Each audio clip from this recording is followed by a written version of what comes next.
नमस्कार दोस्तों, मेरा नाम है आकाश और मैं आप सभी का अपने YouTube channel A to Z study में बहुत बहुत स्वागत करता हूं। और आज की वीडियो में मैं आपको पढ़ाऊंगा हिंदी व्याकरण में कहानी लेखन। तो वीडियो को शुरू करने से पहले अगर आप लोगों ने अब तक इस वीडियो को लाइक, शेयर और मेरे चैनल को सब्सक्राइब नहीं किया है तो पहले तो आप इस वीडियो को लाइक कर दो, शेयर कर दो और साथ ही में मेरे चैनल को सब्सक्राइब भी कर दो।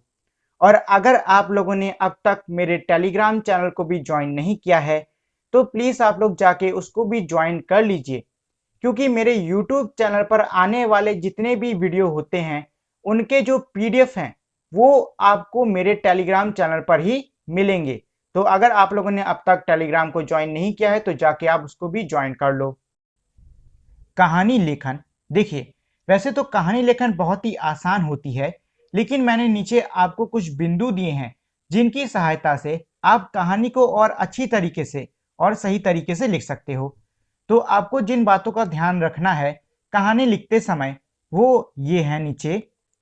तो इसमें पहला बिंदु ये है, मतलब पहला पॉइंट ये है कि दी गई रूपरेखा अथवा संकेतों के आधार पर ही कहानी का विस्तार करो। मतलब ये है कि आप कभी कोई कहानी लिख रहे हो तो कहानी लिखने से पहले आपको उसकी रूपरेखा या फिर उसके संकेतों को लिख लेना है और फिर उन संकेतों और रूपरेखा के हिसाब से ही आपको कहानी को और आगे लिखना है, जिससे कि आप पहली चीज तो कहानी को क्रम के हिसाब से लिख सको और दूसरी चीज आप कहानी में जो कुछ भी समझाना चाहो वो आप संकेत की मदद से आपको याद रहे कि हाँ मुझको ये बात कहानी में लिखनी है, ये बात कहानी में समझानी है। तो आप उन चीजों को याद रख के, मतलब ध्यान में रख के उन बातों को कहानी में समझा सकते हो। अगला बिंदु है कि कहानी में विभिन्न घटनाओं और प्रसंगों को संतुलित विस्तार दें। किसी प्रसंग के को ना अन्यथा संक्षिप्त लिखें, ना अनावश्यक रूप से विस्तृत। मतलब ये कह रहा है कि कोई भी घटना है या कोई भी प्रसंग है जो किसी कहानी के अंदर आप लिख रहे हो, आपको उसको संतुलित रूप में विस्तरित करना है। मतलब आपको उसका विस्तार संतुलित रूप में करना है। ये नहीं कि आपने उस घटना का विस्तार बहुत ज्यादा कर दिया या फिर आपने उस घटना का विस्तार बिल्कुल किया ही नहीं। आपको कोई भी घटना है उसका विस्तार संतुलित रूप में करना है, बहुत ज्यादा या बहुत कम नहीं। तीसरा है कहानी का आरंभ आकर्षक होना चाहिए ताकि पाठक का मन उसे पढ़ने में रम जाए। मतलब ये कह रहा है कि आपको कहानी की शुरुआत ऐसे करनी है जो कि बहुत ही आकर्षक हो, जिससे कि जो भी व्यक्ति उसको पढ़ रहा है उसमें उसका मन लग जाए। अगला बिंदु है कहानी की भाषा सरल, स्वाभाविक तथा प्रवाहमीय होनी चाहिए। उसमें क्लिष्ट शब्द तथा लंबे वाक्य ना हो। ये कह रहा है कि जो कहानी की भाषा, जिस भी भाषा में आप लिख रहे हो उसको आपको सरल रूप में लिखना है और स्वाभाविक और साथ ही में प्रवाहमीय होनी चाहिए। और उसमें आपको कठिन शब्दों का प्रयोग नहीं करना है, ना ही ज्यादा लंबे वाक्य डालने हैं।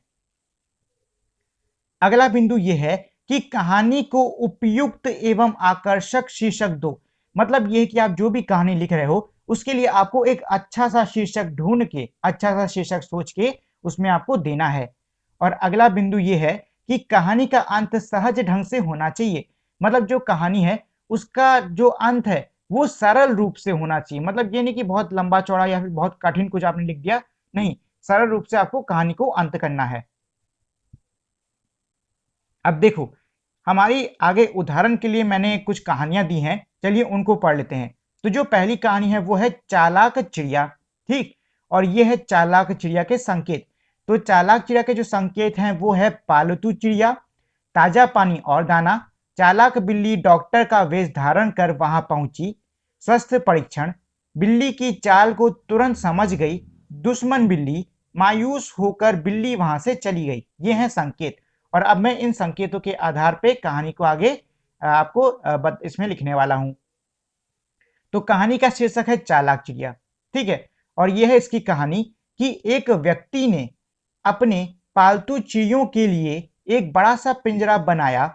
उस पिंजरे के अंदर चिड़िया आराम से रह सकती थी। वह व्यक्ति प्रतिदिन उन चिड़ियों को ताजा पानी और दाना देता।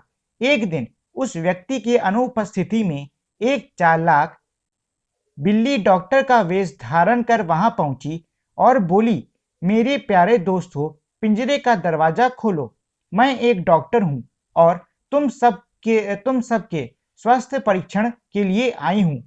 समझदार चिड़िया बिल्ली की चाल तुरंत समझ गई। वह उससे बोली, तुम हमारी दुश्मन बिल्ली हो, हम तुम्हारे लिए दरवाजा हरगिज नहीं खोलेंगे, यहाँ से चली जाओ।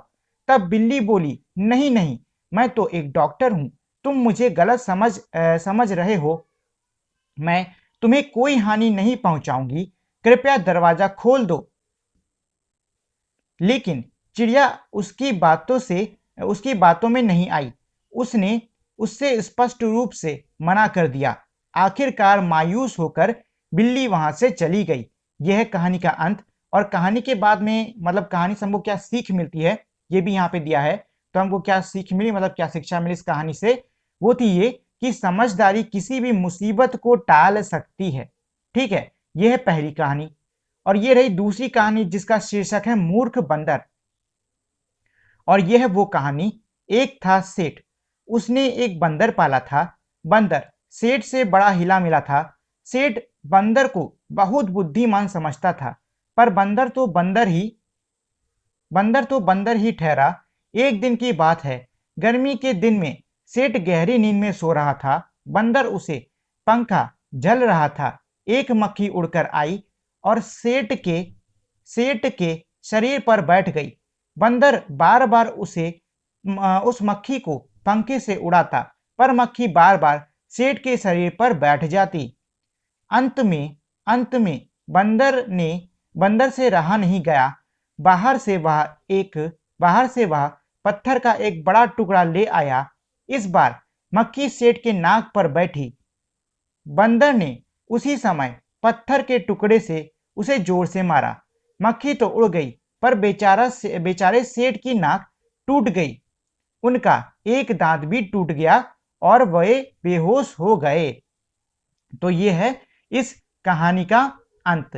ठीक है, तो अभी आपने इस क्लास में क्या देखा? आपने कुछ महत्वपूर्ण बिंदुओं को देखा जिनकी सहायता से आप कहानी अच्छे रूप में और सही से लिख सकते हो। और फिर आपने उदाहरण देखे दो कहानियों के। ठीक है, तो ये है हमारा पूरा का पूरा कहानी लेखन। और अगर आपके मन में कहानी लेखन को लेकर कोई भी प्रश्न है तो आप मुझे कमेंट में पूछ सकते हो, मैं आपको उसका जवाब जरूर दूंगा। तो आज के लिए इतना ही। और अगर आप लोगों ने अब तक मेरी इस वीडियो को लाइक, शेयर और मेरे चैनल को सब्सक्राइब नहीं किया है तो इस वीडियो को लाइक कर दें, शेयर कर दें और साथ ही मेरे चैनल को सब्सक्राइब कर दें। तो इसी के साथ में हमारी आज की वीडियो यहीं पे खत्म होती है। मिलते हैं हम लोग अपनी अगली वीडियो में, तब तक के लिए नमस्कार।